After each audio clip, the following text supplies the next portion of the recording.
The purpose of this video is to learn about computer files and the file and directory classes, to understand file data organization, to understand streams, how to write to and read from a sequential access text file, how to search a sequential access text file, and to understand serialization and deserialization. Your computer has two types of storage, temporary and permanent. Temporary storage is going to be things like memory. Now this is a memory location, stores data that will actually get lost when the computer loses power. So if you turn the computer off, this stuff goes away. Things that are written to permanent storage, which are going to be things like your hard drive or a flash drive or a solid state drive or even an optical disk, these things will not lose data when the computer loses power. So it's considered to be permanent storage. When we save a file, we save this to permanent storage, we save it to the hard drive, and there are two types of files that we can actually save. There are text files, which contain things like ASCII or Unicode characters. These can be opened with a text editor. We can read these as plain text in any editor that's out there. This is going to be like our C# files when we actually write our syntax. And then we have binary files. Now, a binary file is going to be things like software and images and music and so forth. These are files that have to be encoded in a certain way for the computer to understand how to process them. The characteristics of a file is that the file is going to occupy space on your hard drive. It's going to have a name, it has a size, a type, and the specific time of creation. It will also have a modified date. We can write things to a file. Now when we say write something to a file, what we're actually talking about is we're going to take something that's currently in memory and we are going to commit it to our hard drive, or we're going to commit it to a flash drive. And so we have a couple of ways we can do this. We can actually write directly to the device in a specific location and create a brand new file, or we can open up an existing file so we can read data in from it, and then we can modify it a little bit in memory and then store it back to the hard drive.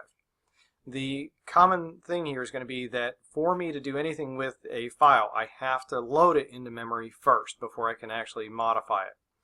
We can store our files in folders and directories, and all of this makes up what's called the path. Now the path is going to be what drive is it on, what folder does it exist under, are there any other subfolders, and then the actual full name of the file. This is considered to be a fully qualified file location. Alright, so what we have are files and directories in C#, and we can actually reference those, so we can actually look for files, we can look for directories, we can modify them then. Alright, so we have the file class. This belongs as part of our system.io namespace. C# actually provides this for us, and then the directory class allows us to get information about directories and folders. We have the ability to create files, we can create text, we can delete things, we can see if things exist, we can get the creation time, we can see the last time that a file was accessed, the last time we wrote to it, and then we can also move things. We can create directories, we can delete things. Once again, with our directories we can see if one exists or not. And the same thing like we do with files, we can actually see when the last time a folder was accessed. We can see a list of subdirectories, and then we can also get a list of all the files that exist under a folder. Alright, so what we have is this thing called a data hierarchy, and what this simply is that we're going to start storing our information on the hard drive. So maybe I store all of my personal documents under the C drive under a folder called Docs. Okay, so that's just simply a hierarchy. And then under Docs, then I store things like business files and personal files, and I have subfolders underneath of there. But what we're going to do is our path is made up of characters, and when we're talking about characters for a file system, we're dealing with either ASCII characters or Unicode characters. Now notice an ASCII character takes 1 byte, so every 8 bits of information would make up 1 byte, 1 ASCII character. Now Unicode uses more memory. It's actually going to take 2 bytes per character. Alright, so we have this thing called a file, and within the file we have these things called records. So for this particular record we have Lee, and Lee has his own record, and under Lee there are fields that deal with things like this employee number, his last name, and his salary, and then each individual thing, like here for his last name for Lee, is made up of individual characters. So we're used to writing text files. We're used to opening up Notepad and then typing things in and saving it. And in case you haven't noticed, every character that you type actually would dictate the size of the file. So if I write a file that has 1,000 characters in it, it would be 1 kilobyte in size. Now actually 1 kilobyte would be 1,024 characters in the file. The system will have to round up to the closest multiple of 2, because just keep in mind, everything that's in your computer runs on binary. So if I write a file and it's 1,000 bytes, it is actually going to be rounded up to 1,024, and then that way it'll allocate that amount of space. So a little bit of room on the hard drive gets wasted for it. Alright, so a field is going to be a character or group of characters that has a meaning, and then we have these things called records, and a record is going to be a collection of these fields, and we're going to save these all into data files. And then what we have then is these things called sequential access files. Okay, so now what I want to do is I want to create a business file that has information on every one of my employees. Alright, so what I could do is I could physically write the file to the hard drive with a list of everybody's last names. So that's it. So in the file, everybody's last name is written. And then later in the file, then we write everybody's first names.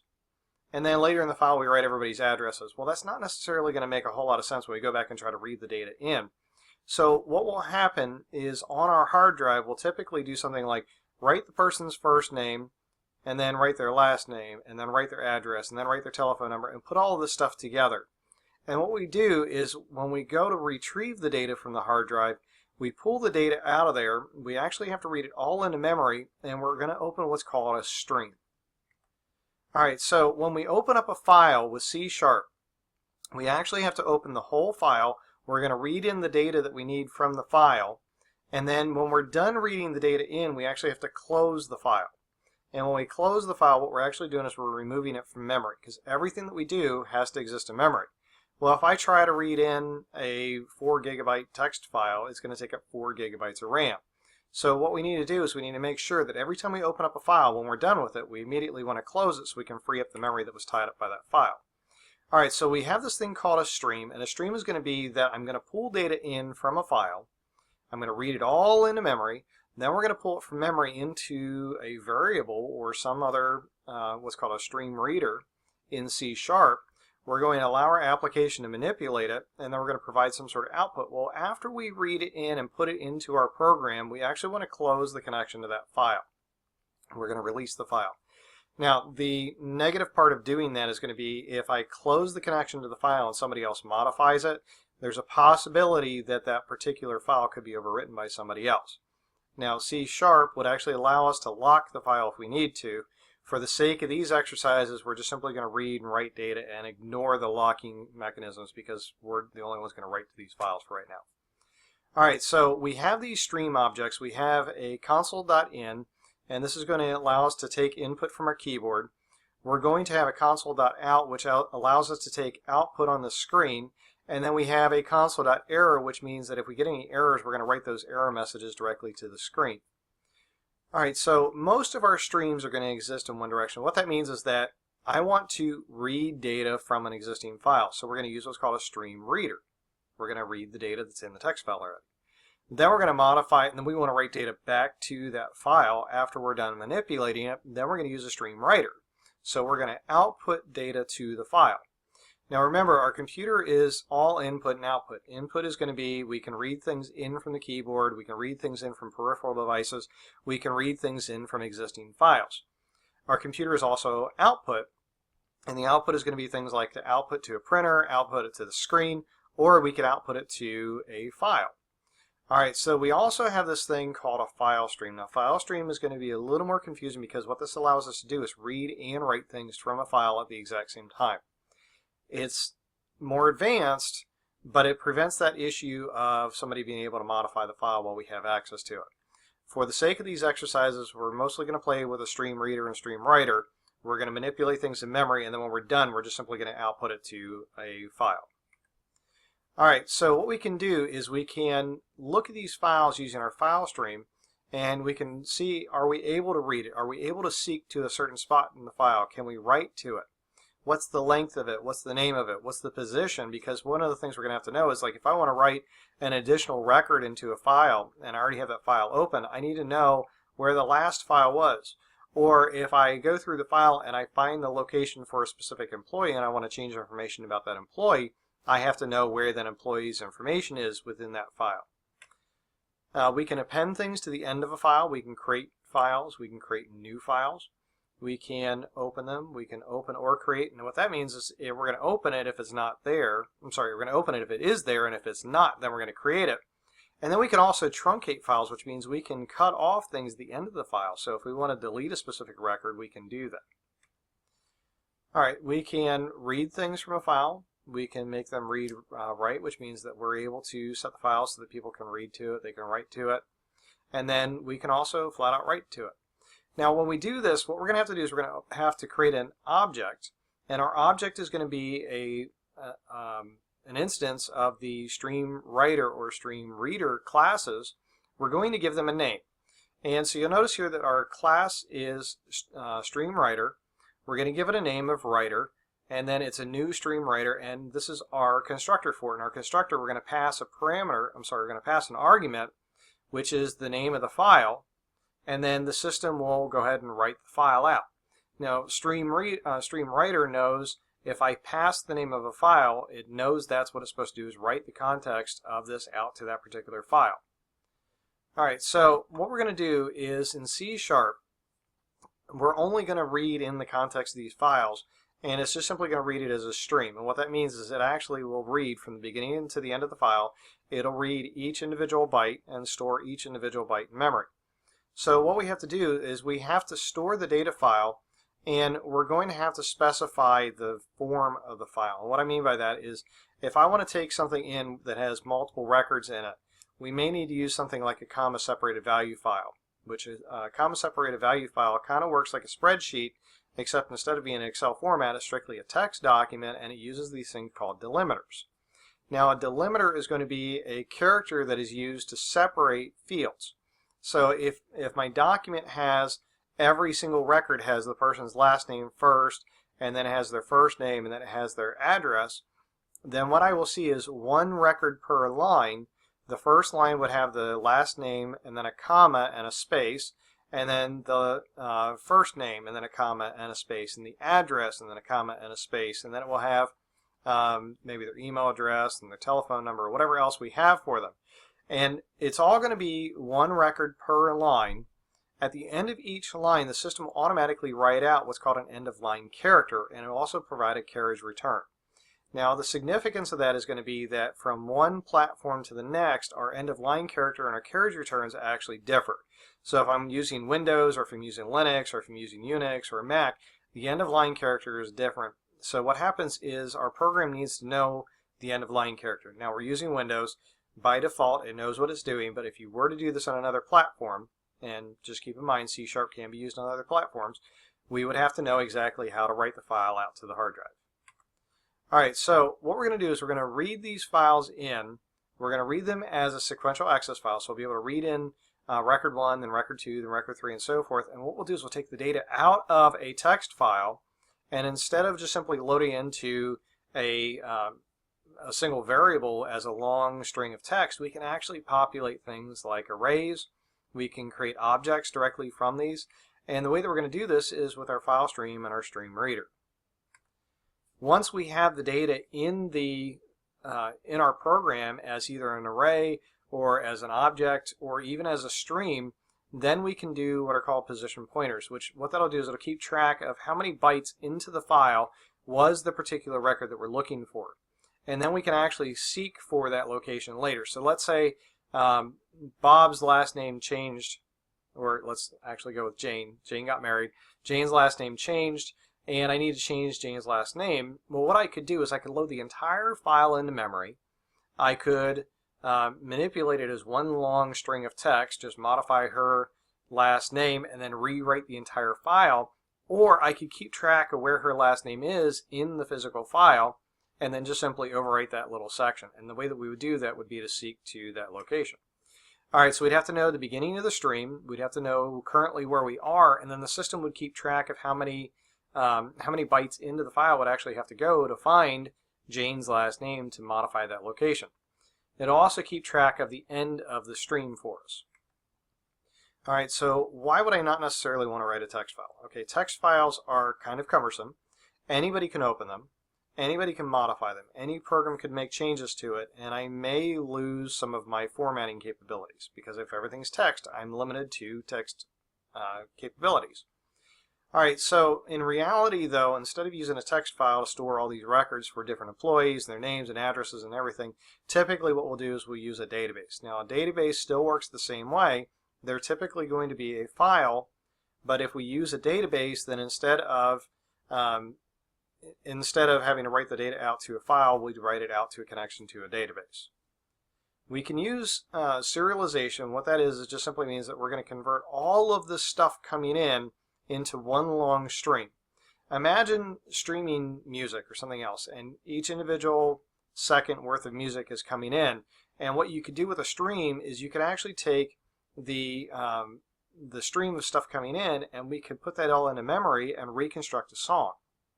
All right, and then what happens is once we have it reconstructed, we have it up into memory, then we could take, let's say, a stream of 20 different songs and break them down into 20 separate songs, and then put them into objects in our program.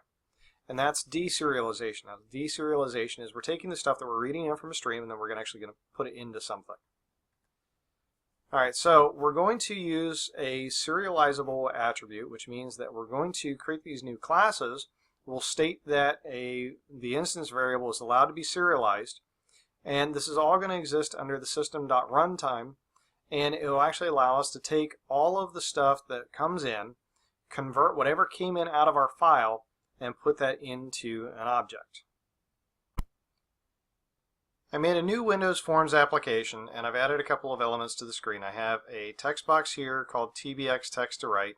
I have a button to select the file called CMD Select File. I have a label here called LBL File Path, and a button here called CMD Write Text. What I want to do is I want to start writing data to a file. So I'm going to allow the user to type information in here, and then whatever I type in here, I want to write it to a file. Well, what file do I want to write? It's going to be whatever file it is that we select. And then when we select it, the path to the file is going to be listed here. So it'll actually show the path. And then after we're done, after we've selected a file and have some text to write, then we're going to go ahead and write the text out to that file. Alright, so I have a couple of things that I need to do. First is I need to take whatever that is here, whatever the user types, and I'm going to put that into a variable location to hold that text string. Then I'm going to select the file, and whatever file I select, we're going to use an open file dialog to actually allow us to dictate what file it is that we're going to write. Actually, I'm sorry, going to be a save file dialog.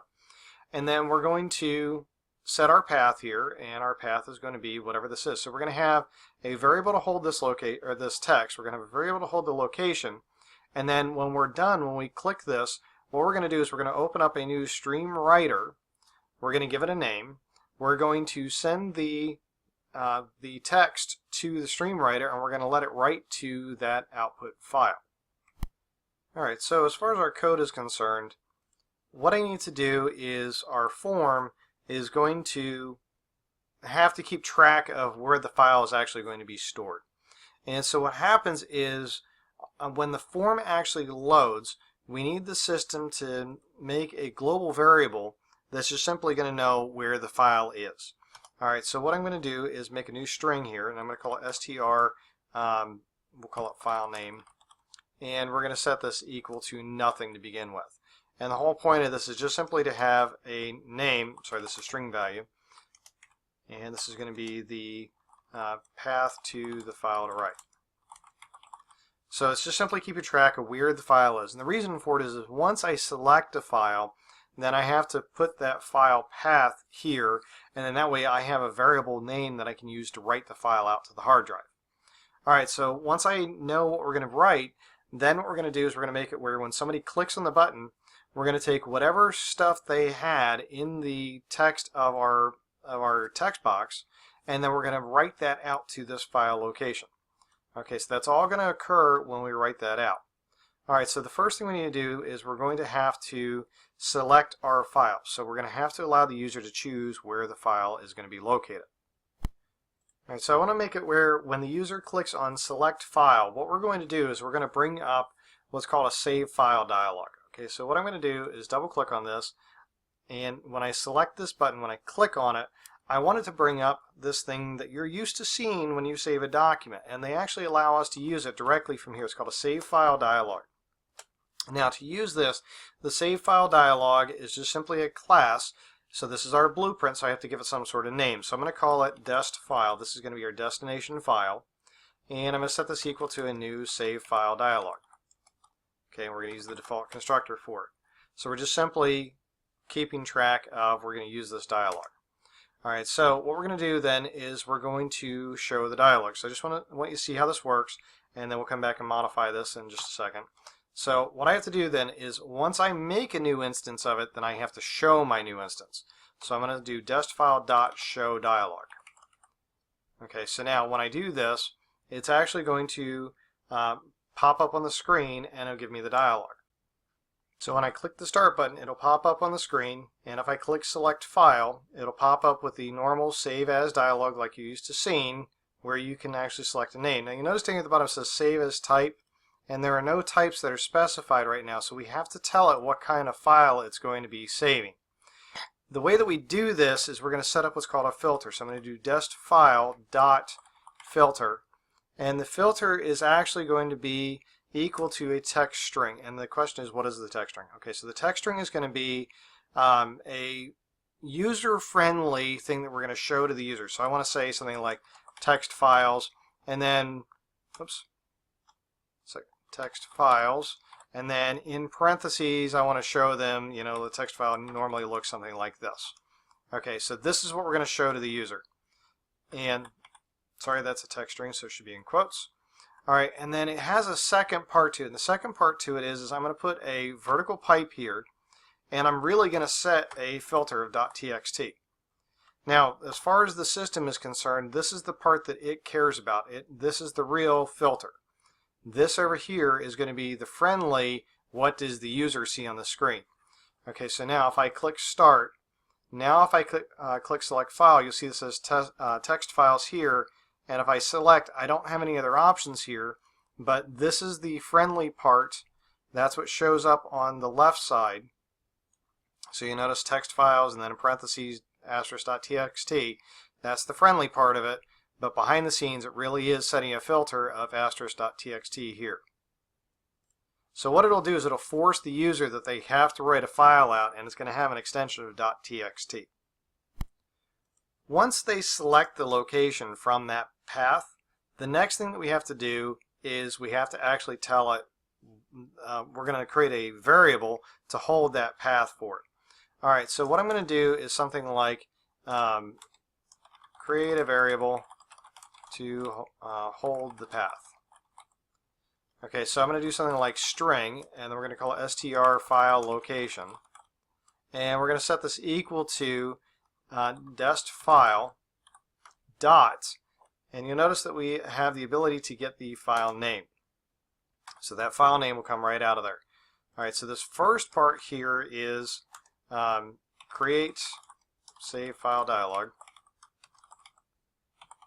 and set filter, and then we show it, and then we're going to, whatever they select in there, when they click OK, it'll take whatever the file name was and it'll stick it into this str file location. Now remember, dest file is an object, and so since it's an object, it will automatically store the file name behind the scenes, and we're just simply calling that object's attribute, or actually its accessor method for file name, and we're going to take and set that in str file location. Now, for right now, there is a difference between file location and file name, and we need to set those equal to each other. Now, the reason that I'm doing it this way is I want to make it where the user is selecting a file name, and we only want to change this up here if the file name actually changed. So we'll get to that in just a minute. So what we're going to do is set the global file variable to the current selected location. Okay, so what we're going to do is we're going to say str file name is equal to str file location. Okay, and like I said, it's just strictly a means to keep track of this file name later, but this str file name is going to be changed from nothing to whatever we selected in str file location. All right, the next thing that I want to do is we're going to change the path label to the full file path. All right, so what we're going to do is that label that existed on the form, this one right here, when you click this button and you select it, we're going to set this equal to whatever that file location was. All right, so I'm going to do lbl file path dot text is equal to, and then we don't want to use this local one here. We're going to use the one up here just to make sure this really works. So str file name, and then that way what it'll do is it'll take the string for str file name and stick it into that path for the label, and then we know that it works. Now the thing is that this is a text string, and I want this to still say path colon and then a space. So I'm going to do a string.format here to make it look nicer. Okay, so we're going to do string.format, and then we're going to say path colon space, and we'll do something like this to make it look nicer on the screen. All right, so let's see that it works. I want to select the file. All right, so we're going to store this on the C drive under CIT 147, and we're going to call this output.txt. All right, so save. And now you'll notice that it says the path is c:\CIT147 \output.txt. And the nice thing with this is I know that the global variable is working. All right, so the question is, why do I have a global variable versus a local variable? And the reason for it is once I click this button, when its method was over, this button down here would no longer be able to see the path that you selected in the button up here. But by putting the path into a global variable, then this one down here still knows where that file is supposed to be written. All right, so the next thing is going to be when I click this button down here, a section of code needs to run. And the section of code down here needs to take whatever's currently written in the text box and write it out to our file. All right, so to start off with this one, we're going to take whatever is currently in the text box, whatever they wrote, and we're going to write that out to that file location. So for us to take whatever they put in the text box, I want to put it into a variable to make my code a little bit easier to understand. All right, so what I'm going to do is I'm going to take, I'm going to copy text box text to variable, and the variable here is going to be a string variable called str text to right. And we're going to set this equal to whatever's in the text box dot text. And so that way what we're doing is we're just simply taking all the stuff that's in the text box here and sticking it into this variable. Okay, so once we do that, we already know what the file location is, and so now what we can do is we can take the stuff that's currently in that file, in that string, and we can write that out to the file. So we're going to write the str text to write to the file location in the path. All right, so what do I want to write? So we're going to use our file. Now to do this, I actually have to declare that I'm using our system.io, and I want to make sure that really is selected. And we actually don't have it selected on the screen right now, so we're going to have to specify that. All right, so to specify, we're going to come up here and we're going to say using system.io. And if I don't do this, then I'd have to specify it down here with every path that every command that I want to write, and I really don't want to do that. All right, so pardon me, what I'm going to do is I'm going to do file dot, and you'll notice file is available. If I try to do this before using, it wouldn't let me do it. So I'm going to write all text. So I'm going to write all the text that I have. What am I writing? Well, I'm going to write a variable. Okay, and the variable worth of stuff that I want to write, we're going to write it to a path. And the path, I have to specify its location. Now to specify its location, I'm actually going to put the @ sign and then str file location. Okay, now, file name.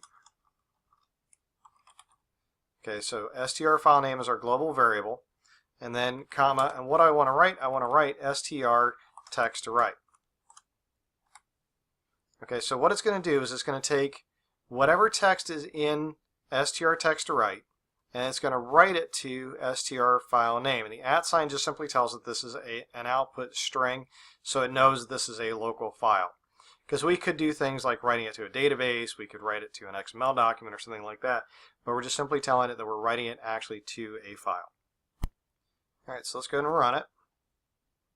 And let's see, type text here, we'll say hello world. Okay, this is just simply ASCII text that's here. In here, we're going to select our file. Notice it defaulted back to the previous location. That's a nice little feature of Windows for us.